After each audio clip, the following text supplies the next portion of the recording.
There's an age-old question that's been burning since the long-forgotten year of 2024, and that question is, of course, can allies provoke opportunity attacks?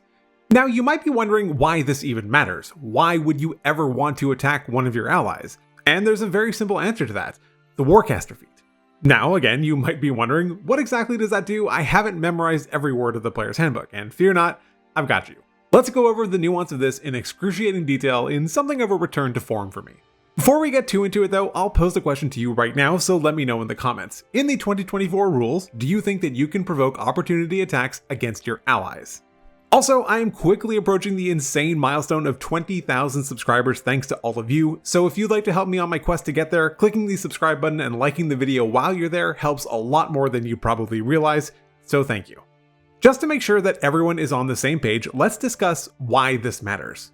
If you're able to opportunity attack allies, and if you have access to the Warcaster feat, then you could, in theory, cast a spell on an ally to heal or buff them as they run by you.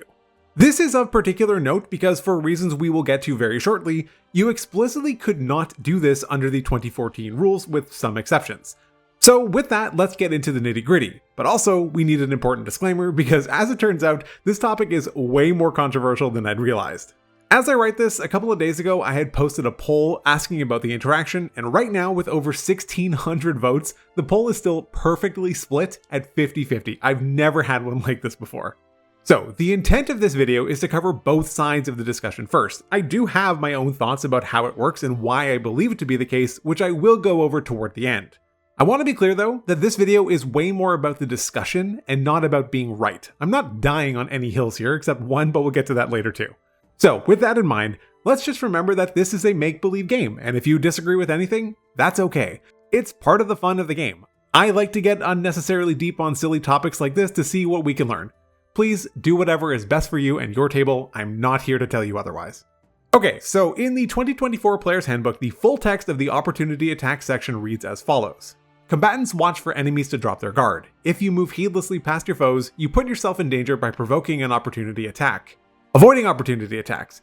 You can avoid provoking an opportunity attack by taking the disengage action. You also don't provoke opportunity attacks when you teleport or when you are moved without using your movement, action, bonus action, or reaction. For example, you don't provoke an opportunity attack if an explosion hurls you out of a foe's reach or if you fall past an enemy. Making an opportunity attack. You can make an opportunity attack when a creature that you can see leaves your reach. To make the attack, take a reaction to make one melee attack with a weapon or an unarmed strike against that creature. The attack occurs right before it leaves your reach.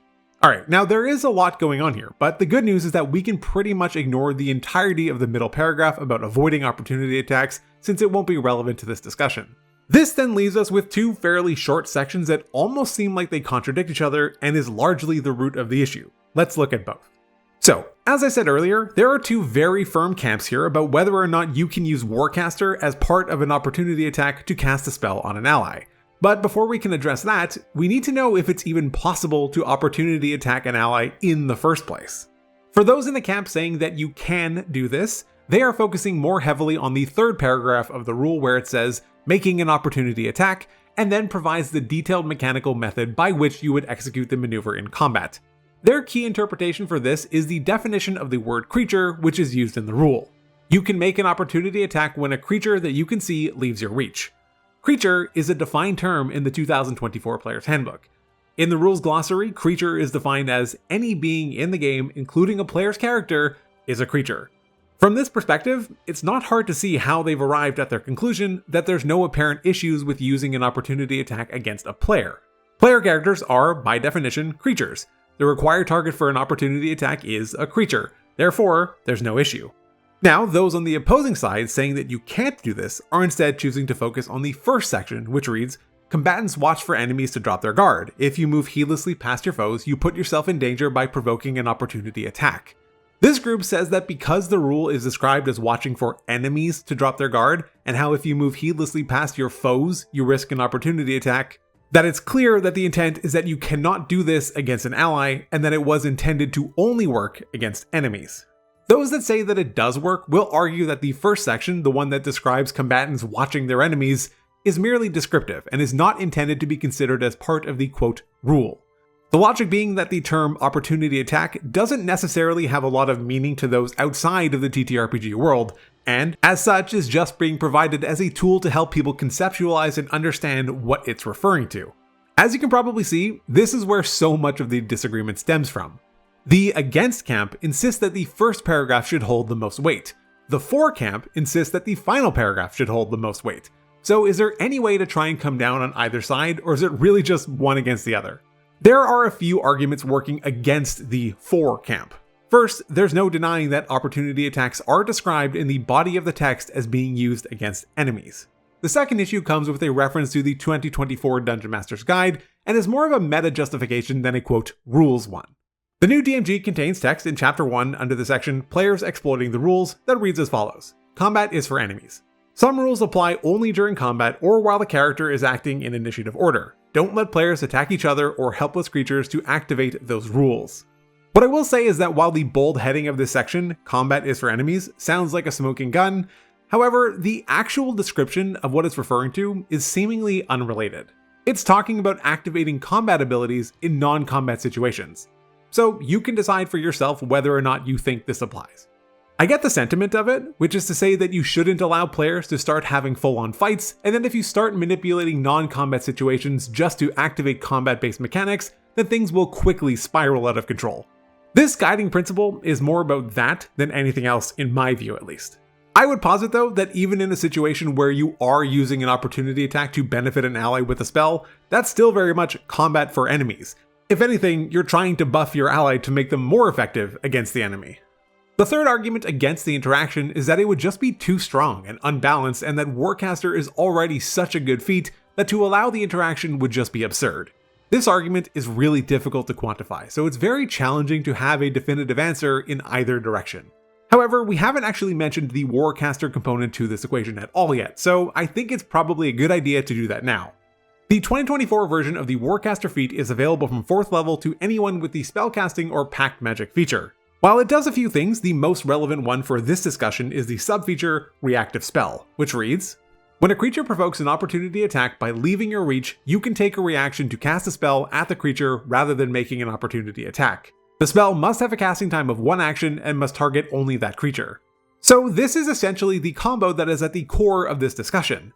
When an ally passes within your melee range, if you can make an opportunity attack against them, you can cast a bunch of other spells that aren't normally reactions, functionally as reactions.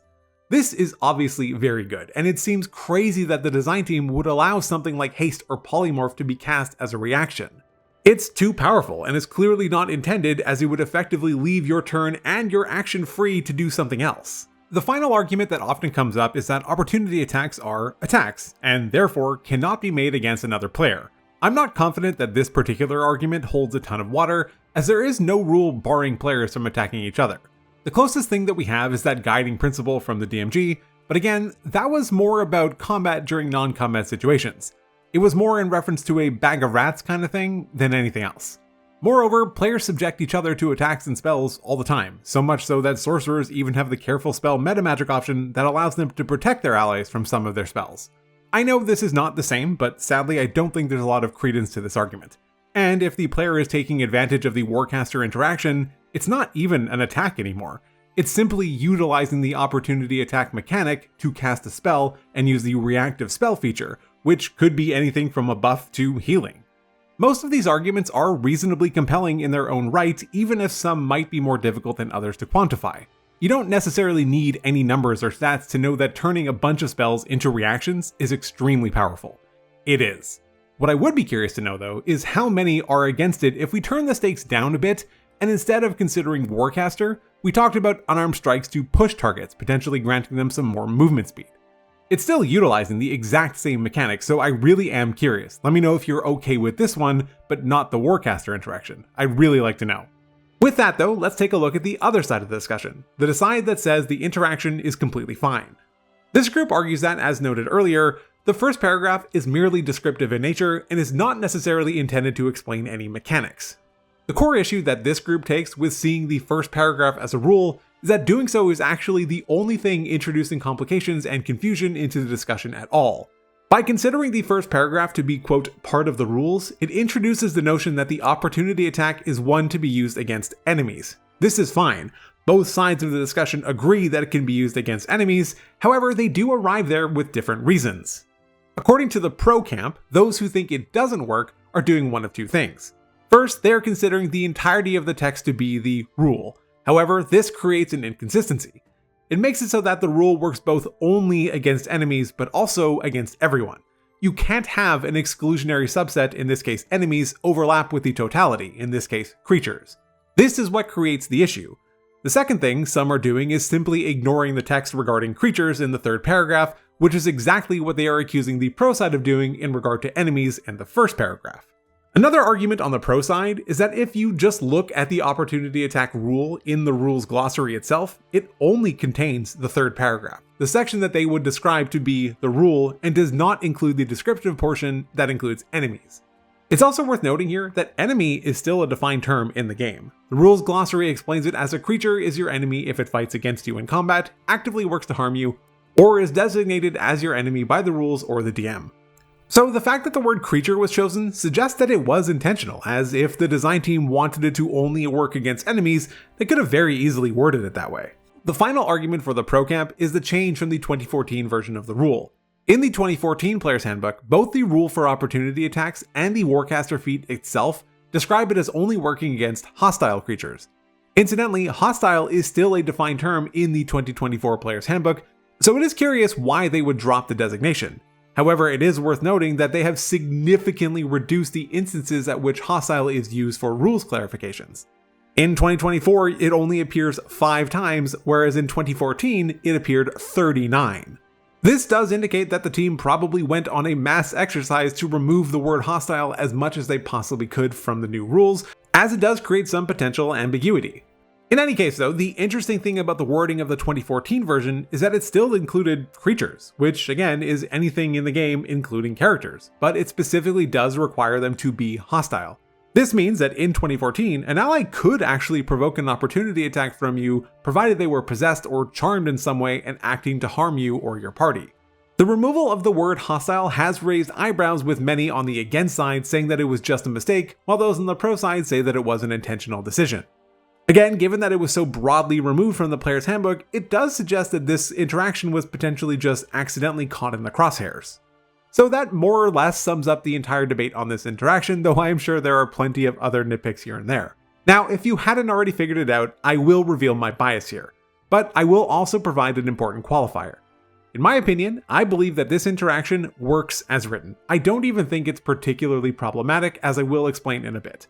But, regardless of that, I still think it's bad design that only serves to further push spellcasters into higher levels of power as compared to their martial counterparts.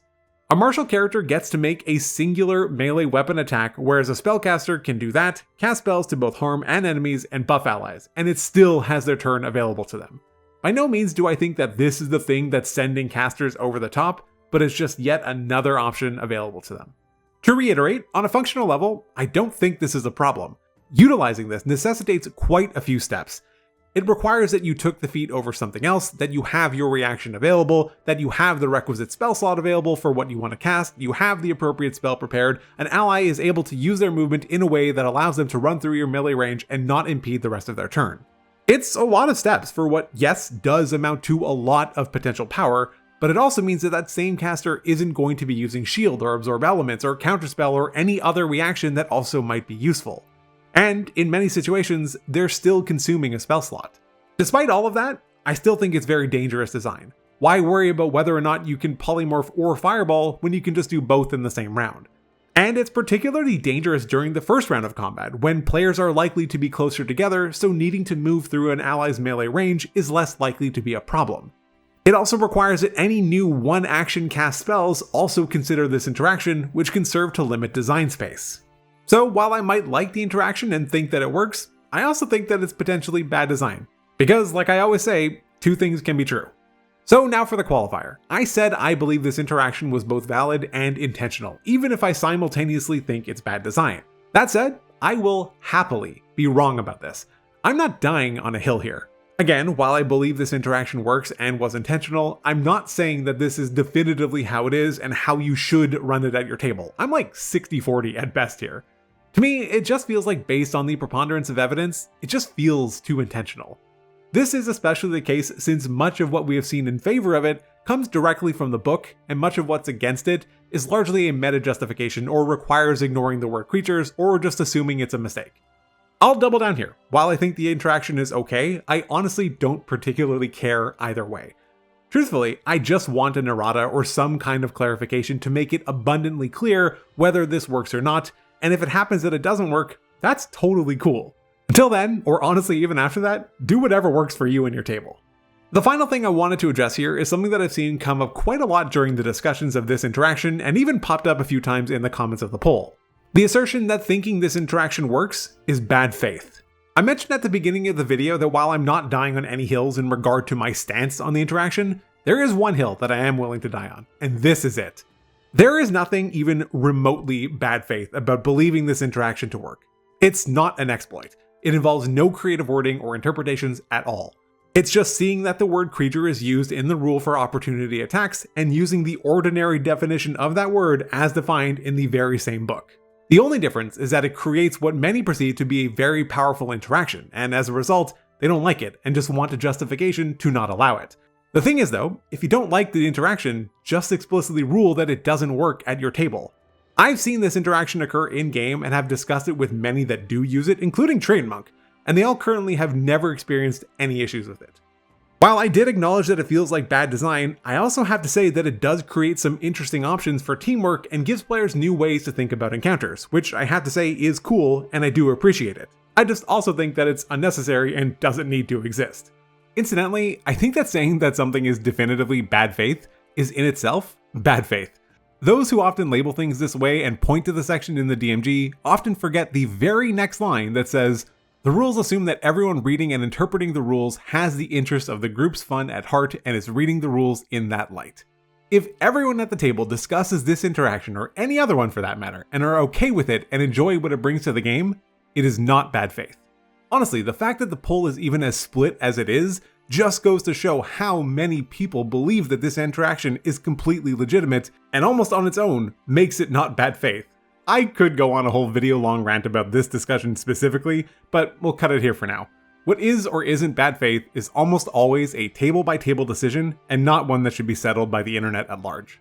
So with all that, let me know your thoughts about opportunity attacks, Warcaster, and how you think it all interacts. I'm sure this is going to be a spicy one. Thank you so much to all my patrons, you guys rock. Check out some of my other D&D videos, but otherwise, take care.